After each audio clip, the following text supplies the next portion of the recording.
O Senhor nos chama a sermos aquilo que Ele nos escolheu. Se você é vocacionado ou você já vive a vocação do matrimônio, você tem que ser aquilo que Deus te fez. O pai, o que ele tem que ser?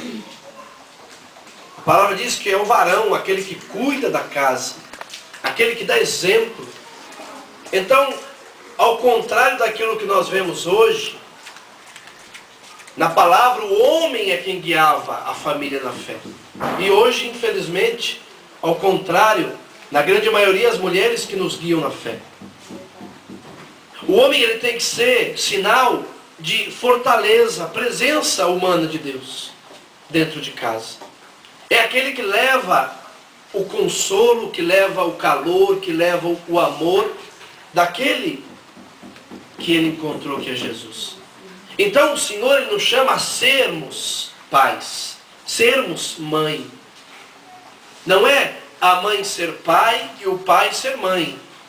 Salvo de uma consequência, talvez de um desemprego. Muitas vezes a mãe se torna pai porque vai lá ganhar o pão, porque está trabalhando. E aí o esposo tem que ficar ali por um tempo com a família, tudo bem. Mas não mudar a ordem das coisas. Se eu sou pai, eu tenho que ser por excelência. Eu tenho que dar aquela dignidade total para a minha vocação de pai. Não é?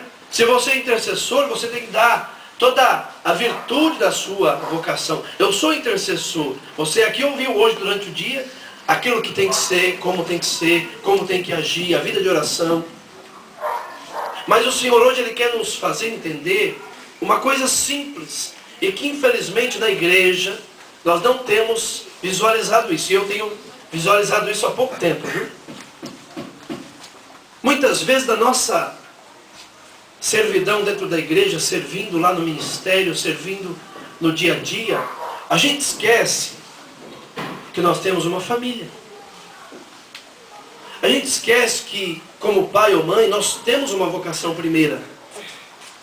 A vocação da igreja, ela contribui para a nossa vocação de pai e mãe. Ela não pode atrapalhar a nossa vocação. Então, o ser, a mística do ser, eu sou pai, eu tenho uma mística. Deus me confiou filhos, e esses filhos têm que ser cuidados com todo zelo na fé. O que é que nós falamos quando a gente casa? Né? O padre pergunta, mas você promete amá-la, respeitá-la, na saúde, na doença, na alegria, na tristeza, até que a morte separe? Sim. Promessa. Nós não prometemos isso um para o outro, e para a igreja, e para os nossos parentes, para Deus.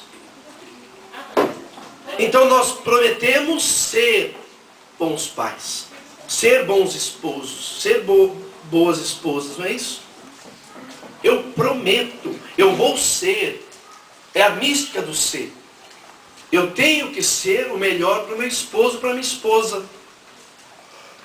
Não aí confundindo as nossas limitações, as nossas necessidades e as nossas fraquezas. Não é? O que são limitações? São coisas que muitas vezes nós temos limites para alguma coisa.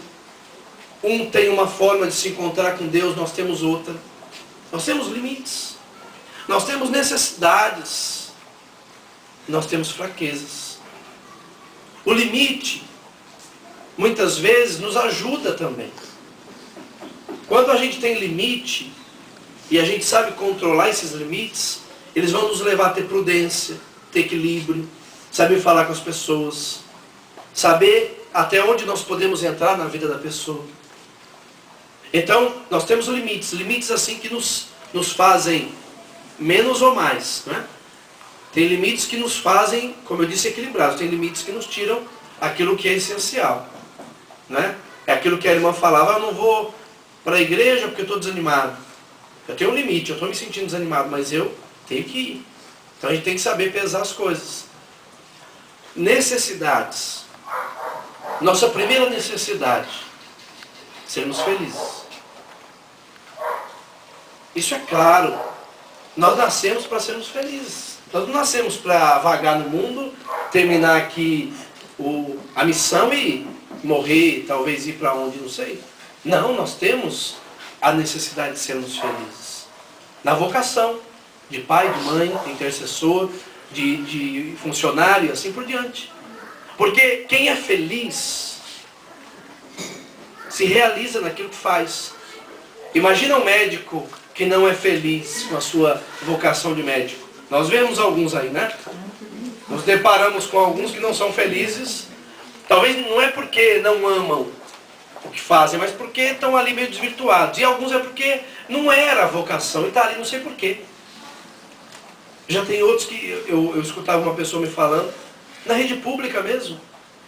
Um médico que atendeu assim de uma forma, ela até estranhou, acostumado a levar pancada, né? Até estranhou a forma que aquele médico cuidou dela. Então, necessidade de ser feliz, necessidade de se realizar.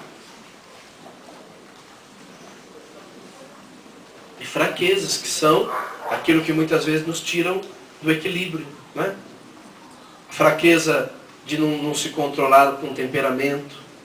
Tem hora que o nosso temperamento ele aflora e aí desvirtua tudo aquilo que estava ali bonito, tira a beleza, porque a gente desequilibra, fala o que não deve, né? Fraqueza humana, fraqueza espiritual de não conseguir rezar, fraqueza de não conseguir dar passos. E o Senhor, Ele quer nos fazer entender, nessa mística do ser e a ilusão do fazer, que nós primeiro temos que ser, para depois fazer. Necessidades, limites, necessidades e fraquezas. No que entra o ser? Eu, sendo um bom pai, uma boa mãe, eu tenho que levar os meus filhos para Deus. Mas aí o que eu falo que eu estava começando e parei. Eu não posso dizer que para mim ser cristão, fiel, do grupo de oração, da intercessão, eu não posso, fora do momento das obrigações, entenda obrigações como coisa boa, lá do grupo de oração, do dia da intercessão, que eu tenho que, por exemplo, conversar com meu esposo ou esposa e no final de semana sair com meus filhos. Muitas vezes a gente fica condicionado à igreja, e vai lá e vai e cuida, né? Cuida do dízimo, cuida da intercessão, cuida do ministério da comunhão, cuida disso, cuida daquilo, cuida daquilo, cuida daquilo. E aí é o que alguns, muitas vezes, eu não entendia muito isso. Antigamente eu falava, não, é porque o marido não presta. Né? Não, não é que ele não presta, é que ele não teve a experiência de Jesus que você teve. Então você precisa separar pelo menos um dia por mês